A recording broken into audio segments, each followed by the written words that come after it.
Os índios pueblos. Temos sempre necessidade de um ponto de vista fora do objeto de nossas preocupações, a fim de podermos considerar eficazmente a alavanca da crítica. Isso é especialmente verdadeiro quando se trata de fatos psicológicos, pois estamos muito mais implicados subjetivamente neles do que em qualquer outra ciência. Como, de fato, poderíamos tomar consciência de particularidades nacionais se nunca tivéssemos tido a ocasião de olhar de fora da nossa própria nação? Olhar de fora significa olhar do ponto de vista de uma outra nação. Para isso, precisamos adquirir um conceito suficiente da alma coletiva estrangeira e, nesse processo de assimilação, chocamo-nos sempre com todas as incompatibilidades que constituem o preconceito nacional e a particularidade da nação. Tudo o que me irrita nos outros pode ajudar-me no conhecimento de mim mesmo. Só compreendo a Inglaterra a partir do momento em que, como suíço, percebo em que ponto não me adapto ao seu ambiente. Só compreendo a Europa, o maior dos nossos problemas, quando vejo em que ponto eu, europeu, estou à margem do mundo. Viajei muito pela América e conheci muitos americanos. Devo uma grande parte da minha compreensão e de minhas críticas ao caráter europeu a tal fato. Creio que nada é mais útil para o europeu do que olhar a Europa do alto de um arranha-céu. Considerei pela primeira vez o espetáculo da Europa estando no Saara, no seio de uma civilização que está para nós aproximadamente como a antiguidade romana para a época moderna. Compreendi o quanto estava fechado e aprisionado, mesmo na América, na consciência cultural do homem branco. Nessa época, amadureceu em mim o desejo de levar mais longe as comparações históricas, descendo a um nível cultural ainda mais evoluído. A viagem que realizei em seguida, em companhia de alguns amigos americanos, conduziu-me ao Novo México, onde habitam os índios pueblos, construtores de cidades. Falar de cidades é evidentemente exagerado. Na realidade, trata-se de aldeias. As suas casas, compridas e construídas umas sobre as outras, sugerem a palavra cidade da mesma forma que sua linguagem e toda a sua maneira de ser. Foi lá que, pela primeira vez, tive a oportunidade de falar com um não-europeu, isto é, com um homem que não pertencia à raça branca. Era chefe dos Pueblos Taos, homem inteligente, de 45 anos. Chamava-se Ochuya-Biano, Lago das Montanhas. Pude falar-lhe como raramente havia falado com um europeu. Evidentemente, estava fechado em seu mundo da mesma forma que um europeu está fechado no dele. Mas em que espécie de mundo? Quando falamos com um europeu, logo nos atolamos em tudo aquilo que já é conhecido há muito tempo, embora nunca compreendido, enquanto entre eles o navio flutua em mares estranhos e profundos. Nunca se sabe se o que mais nos encanta é a vista de novas margens ou a descoberta de novas vias de acesso àquilo que, conhecido desde sempre, já está também quase esquecido. Veja, dizia Ochuya-Biano, como os brancos têm um ar cruel. Tem lábios finos, nariz em ponta, os rostos sulcados de rugas e deformados. Os olhos têm uma expressão fixa, estão sempre buscando algo. O que procuram? Os brancos sempre desejam alguma coisa, estão sempre inquietos e não conhecem o repouso. Nós não sabemos o que eles querem, não os compreendemos, e achamos que são loucos. Perguntei-lhe então por que pensava que todos os brancos eram loucos. Respondeu-me: eles dizem que pensam com suas cabeças. Mas, naturalmente, com o que pensa você? Perguntei admirado. Nós pensamos aqui, disse ele, indicando o coração. Caí numa profunda reflexão. Pela primeira vez na minha vida, alguém me dera uma imagem do verdadeiro homem branco. Era como se, até então, só tivesse visto reproduções coloridas sentimentalmente embelezadas. Esse índio encontrara nosso ponto vulnerável e pusera o dedo naquilo em que somos cegos. Senti como se algo desconhecido e, no entanto, profundamente familiar acendesse em mim como uma neblina difusa. E, imagem após imagem, destacavam-se nessa neblina primeiras legiões romanas irrompendo nas cidades da Gália, Júlio César com seus traços nitidamente cinzelados, Cipião, o africano, Pompeu. Eu via a águia romana sobre o mar do norte e nas margens do Nilo Branco. Via Santo Agostinho transmitindo aos anglo-saxões, na ponta das lanças romanas, o credo cristão, e Carlos Magno impondo gloriosamente aos pagãos conversões de triste fama. Depois, as hordas e as pilhagens assassinas das armadas dos cruzados. Com um golpe de coração, tornou-se nítida para mim a vaidade do romantismo tradicional das cruzadas. Depois foi a vez de Colombo, Cortés e dos outros conquistadores que a ferro e fogo, torturando e cristianizando, aterrorizaram até mesmo esses longínquos pueblos que sonhavam pacificamente com o sol, seu pai. Vi também as populações das ilhas dos mares do sul dizimadas pela escarlatina, trazida através das roupas, a sífilis e o fogo selvagem. Era o bastante. Aquilo a que damos o nome de civilização, missão junto aos pagãos, expansão da civilização, etc., tem uma outra face, a de uma ave de rapina cruelmente tensa, espreitando a próxima vítima, face digna de uma raça de larápios e de piratas. Todas as águias e os outros animais, rapaces que ornam nossos escudos heráldicos, me parecem os representantes psicológicos apropriados de nossa verdadeira natureza. Retive ainda uma outra coisa da conversa com Otuai Bianco, que tem relação estreita com a atmosfera particular da nossa conversa, que meu relato ficaria incompleto se não a mencionasse. Nosso encontro ocorreu no terraço do 5º andar do edifício principal. De lá, viam-se indivíduos nos outros terraços envolvidos em mantas de lã, mergulhados na contemplação do percurso do sol que todos os dias se ergue no céu puro.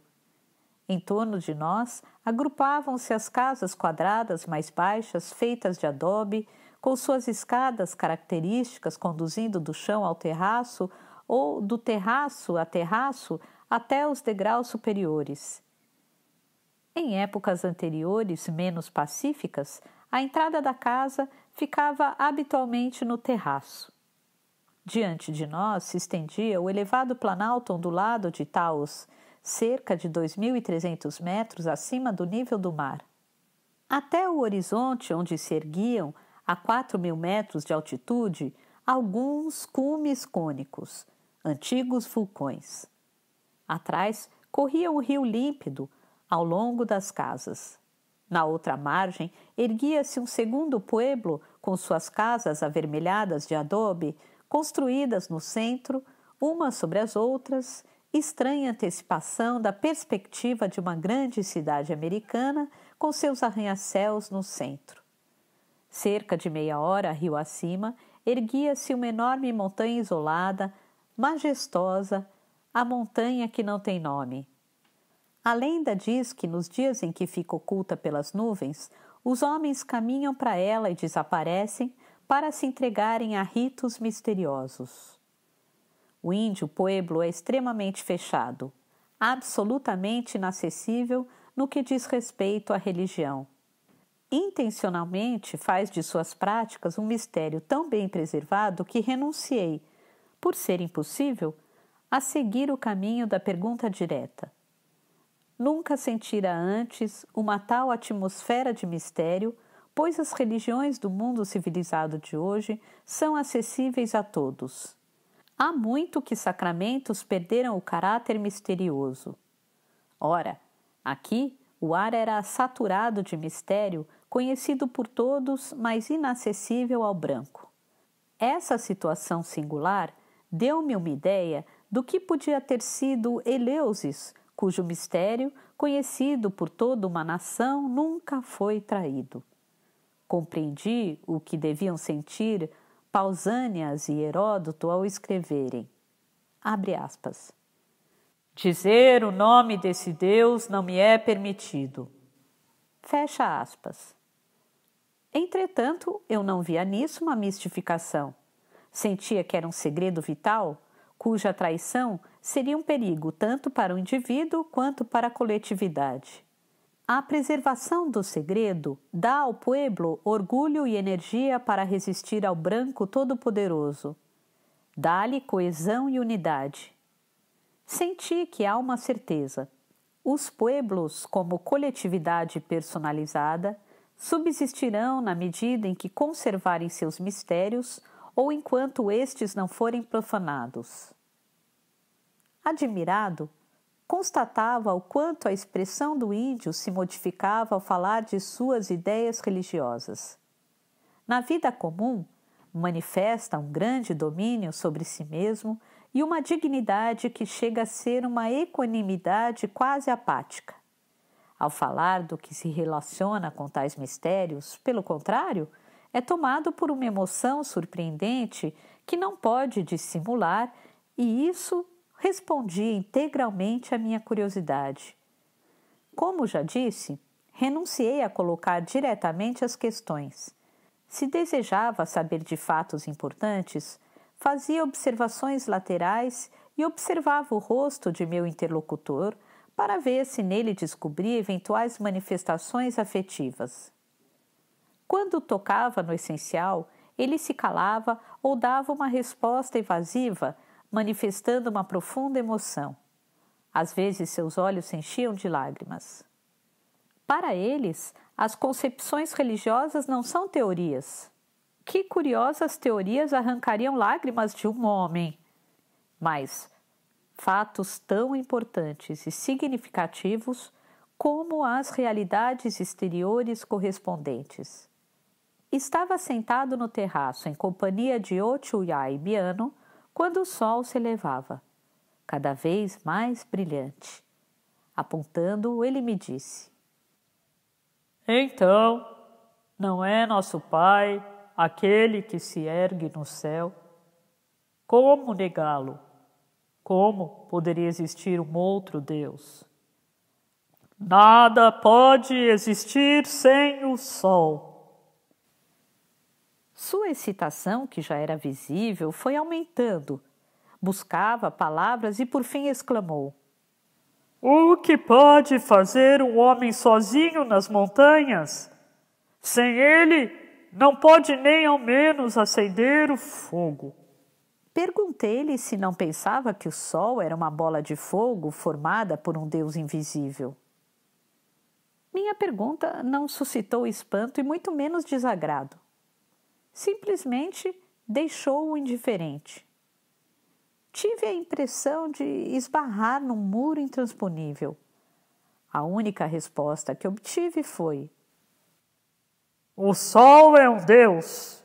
Todos podem ver isso.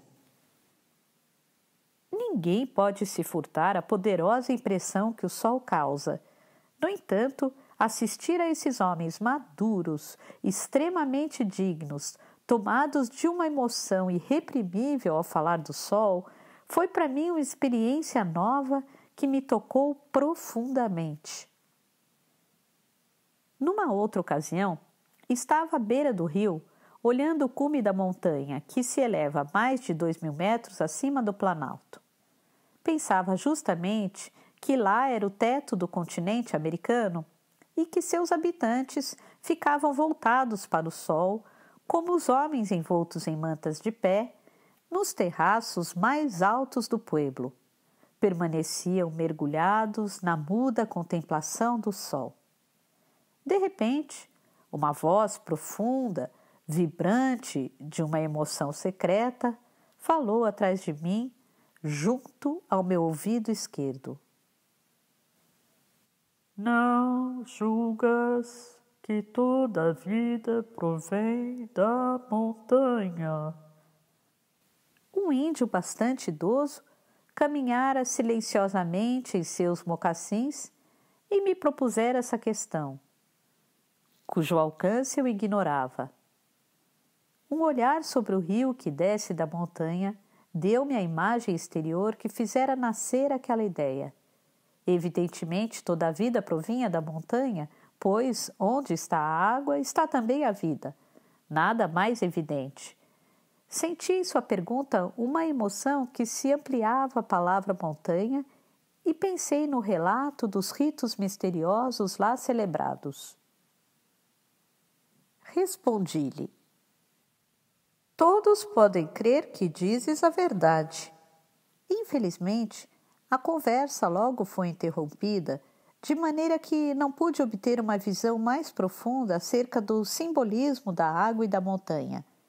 Observei que, se os pueblos falavam a contragosto de sua religião, por outro lado, conversavam de bom grado sobre as suas relações com os americanos. Por quê? Dizia Lago das Montanhas. Os americanos não nos deixam em paz? Porque querem proibir nossas danças? Porque não querem permitir que nossos jovens saiam da escola quando devem ir ao Kiwa, lugar do culto, onde lhes ensinamos religião? Entretanto, nada fazemos contra os americanos. Depois de um longo silêncio, continuou. Os americanos querem proibir nossa religião, porque não nos deixam tranquilos. O que fazemos não é somente por nós, mas também pelos americanos e pelo mundo inteiro. Todo mundo aproveita. Percebi, devido à sua agitação, que se referia a um elemento muito importante de sua religião. Então perguntei-lhe: o senhor acredita que suas práticas religiosas sejam de proveito para todo mundo? Ele respondeu com muita vivacidade: Naturalmente, se não fizéssemos, o que seria do mundo? E, com um gesto carregado de sentido, apontou o sol. Senti que havíamos chegado a um ponto muito delicado no tocante aos mistérios do clã. É preciso lembrar que somos um povo que permanece no teto do mundo. Somos os filhos de nosso Pai, o Sol, e graças à nossa religião ajudamos diariamente nosso Pai a atravessar o céu.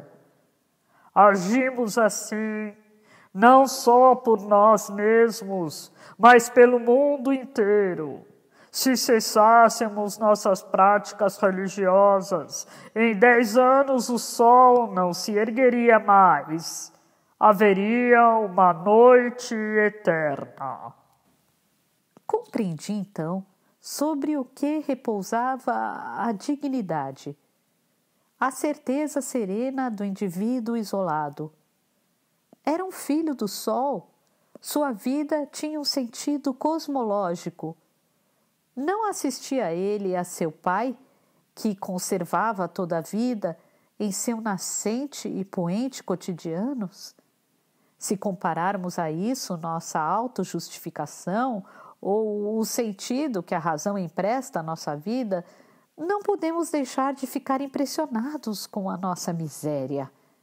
Precisamos sorrir, ainda que de puro ciúme, da ingenuidade dos índios e nos vangloriamos de nossa inteligência a fim de não descobrirmos o quanto nos empobrecemos e degeneramos. O saber não nos enriquece, pelo contrário, afasta-nos cada vez mais do mundo mítico no qual outrora tínhamos direito à cidadania. Desviemos por um momento nosso olhar de todo o racionalismo europeu e fujamos para o ar límpido das alturas desse planalto solitário que, de um lado, desce até as vastas pradarias continentais e do outro ao Oceano Pacífico. Desembaracemo-nos ao mesmo tempo da nossa consciência do mundo em troca de um horizonte limitado e de uma inconsciência do universo que vive além dele.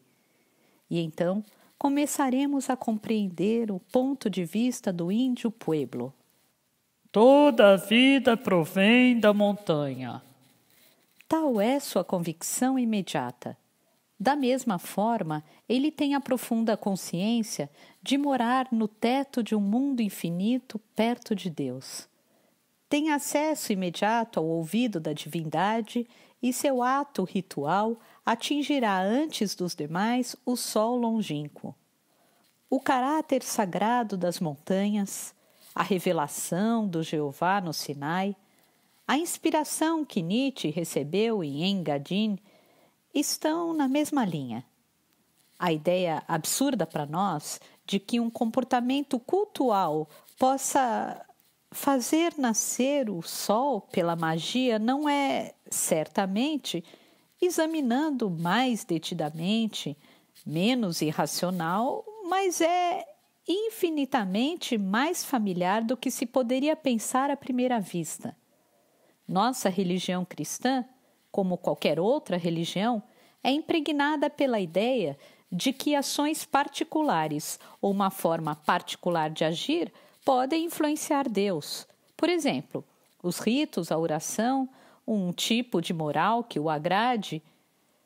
Face à ação de Deus sobre o homem, coloca-se o ato cultual do homem, que é uma resposta e uma reação, talvez não apenas isso, mas também uma solicitação ativa, uma forma de coação mágica, sentindo-se capaz de uma réplica plenamente válida à influência toda poderosa de Deus e de prestar-lhe, em troca, uma contribuição essencial, mesmo em se tratando dele.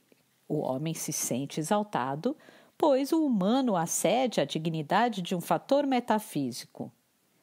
Deus e nós, mesmo que se trate apenas de um subentendido inconsciente.